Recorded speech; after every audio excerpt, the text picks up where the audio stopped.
We set our sights firmly on Saudi Arabia. This is how Abu Bakr al-Baghdadi, the elusive leader of ISIS, expressed his ambition towards the birthplace of Islam and the world's largest oil producer and exporter. ISIS announced itself as a caliphate last summer.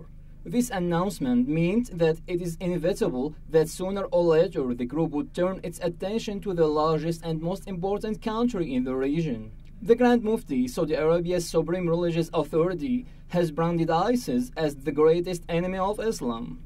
I think, again, as part of the proxy war, and I think that the Wahhabis are comfortable enough with the ideology of ISIS. It's rather similar.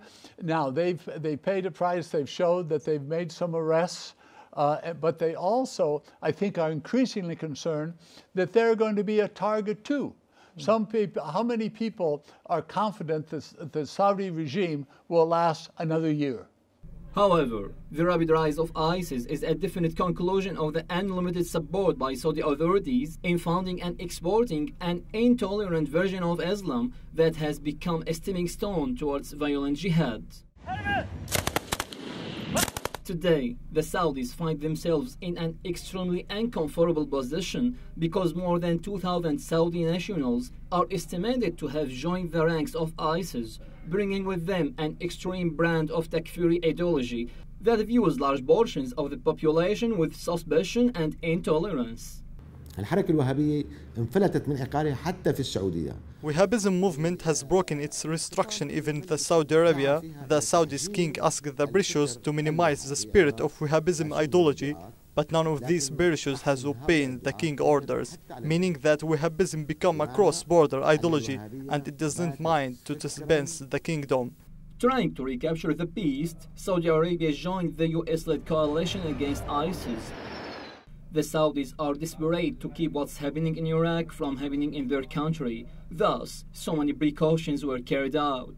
600-mile-long border fence is what protects Saudi Arabia from ISIS. On the other side of the border, there is the chaos of Iraq, where ISIS is waging a brutal war.